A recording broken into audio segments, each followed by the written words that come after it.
We're going to get to these in a second. These are new. Not new as if you haven't seen them live, but cleaned up and in this kind of light. I haven't even seen them. I haven't made a display about them. They're new in my box. We'll get back to those. Listen, I forgot. Didn't forget, but I just didn't even have the time last time to feature this display. We were looking at the box and I figured I'd let it go. There are often new people come by our sites and what have you, and they just do not go back through the hundreds of videos, which is fine. I can't help it. I'm so anal. As we go through these, that for you guys out there that I absolutely love and keep up with your channel, and I highly recommend a lot of channel to you new viewers. Just check out my subscriptions. I don't keep a lot of subscriptions. I really don't. I try to keep it to about 25. But that's because I have this thing. I sort of have to go back in time and find out where the individual came from, what they've been finding for the years they've been on YouTube, which usually doesn't take a whole lot of work. Nobody's been here a long time. That's a relative term. So these points, as I mentioned before, we take a close look at these fantastic pieces. These points are very similar in size, in body, and in style with notches. Just a favorite style, I guess. This was found at Opening Sands right here. This year, fairly new find. Real happy about that. This one is one of the very first finds that I've ever found. We took a look at that. Those are the centerpieces here on Indian Trace.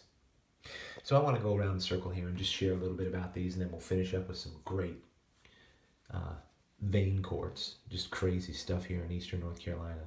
You know, as I tell people, they say, you know, you found so much. You find, how do you do that? I said, well, I just do my best. Take with what the region has shared with me. This from Saponi about 3-4 years ago. Just an incredible piece. Really nice piece altogether. It's actually 2 different colors. On the other side, it's patinaed that color. If you have really good eyes, you'll see a totally different color altogether if I can do this right.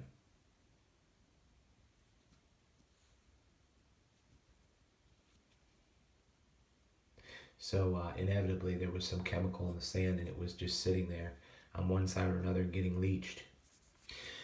Great point nevertheless.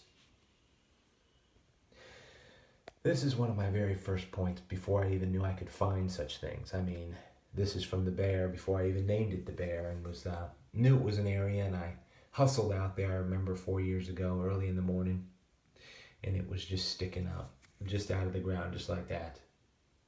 Gotta love it, don't you? And that's when I really was just beginning to realize, man, you can find North American Indian artifacts. And they're worth finding, they're worth documenting.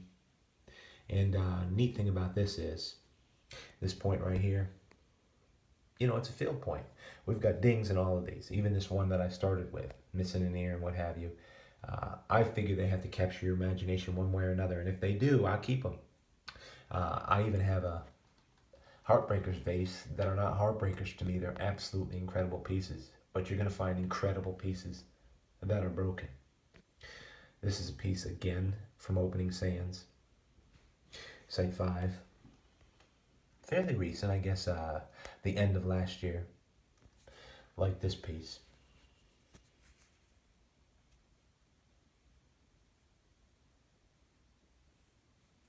Just missing a little ear, but like I said, very common for field points. And you sort of have to make a place for it in your heart, not to be too anal, not to be too perfectionistic.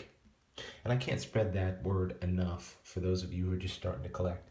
Let it go, you know, let the nicks go, let whatever go, and just find a place. Here's Hidden Alley point in your heart for what you love most about a point. And you'll find that there are particular points that just catch your imagination and you want to keep. Missing the very basic end of the tip and everything, but that's what makes it, to me, a very integrate hobby. Look at the notches on this. Because when you find an absolutely perfect point, which you do sometimes, it's even that much more valuable. But even if you don't, like this point here, I've never found anything like it. And I found something in the similar material, but never found anything like it. Just an incredible piece. So you cherish it, you know. Old break, well, not real old, but I'm sure the plow did that little nick on the ear. That's an old rhyolite. Don't even know what to think about that point. Just a great piece. Here's a point from the edge. Neat thing about this, and I want to show you, of course, it's got a strong bevel on it.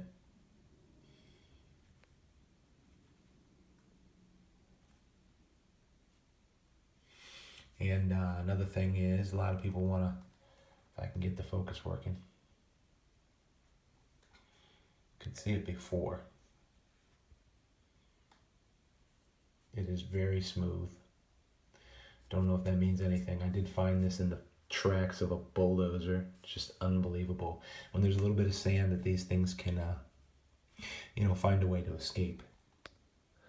So I never give up hope. That was a great find. And there's this point from Riverdale, banded rhyolite. A little rough, but I think its base won my heart over, and its bandedness did. They were working on beveling this thing to keep that edge.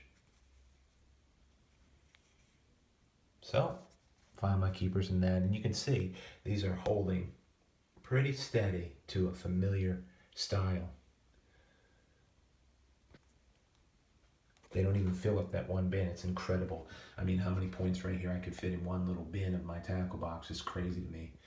Just works, like I said, and I haven't seen anybody reproduce it. I mean, go ahead. It's a great way for me to keep them safe and bury them if I have to leave town or whatever and make them disappear. I do. I got to keep them safe. These are not replaceable. These are irreplaceable. If they were stolen, no possible way I can replace them. Not for any amount of money. That's why I'm speculative about hanging frames on the wall. Look at this piece. I've seen that before. And a great piece here. That piece came from Mecca again. This piece right here was, I guess, this year. And came from Beaver Point. Just love this.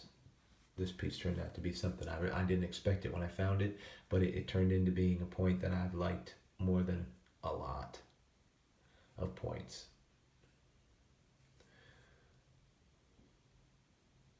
Nice piece. So here on the holidays, just taking a little bit of time and in between loads of laundry and things to do. Here's another stellar point that I found recently and was just shocked right before the sweet potatoes were harvested. It would have been impossible for the workers not to see this. I mean, they were getting ready to have that all flipped up and messed up with some major machinery to take those sweet potatoes out. And they had to take the sweet potatoes out of here fast this year. Fast. They had a small window of time, but they did it.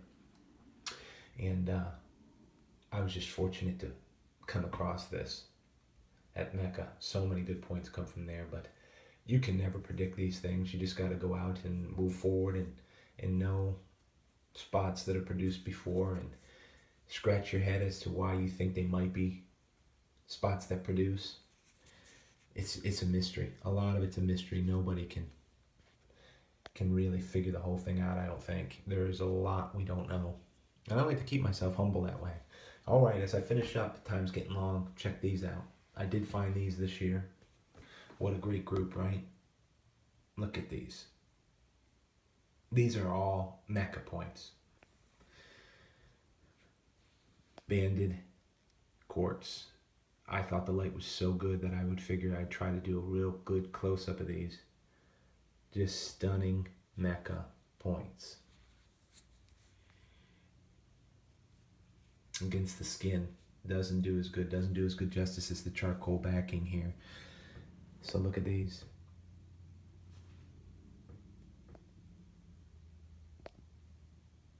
So I don't know if this will cut me off, so I don't want the video to be messed up and cut off, so I'm going to finish up fairly quickly if I can get the right exposure here. Just incredible pieces.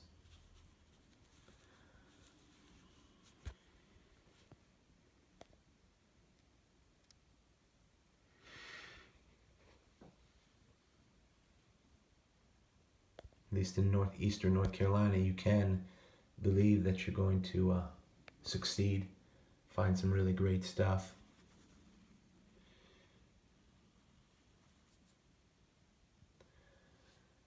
Well, I hope you find out there. That about finishes it up as good as you can get. And that right there, that's Indian Trace.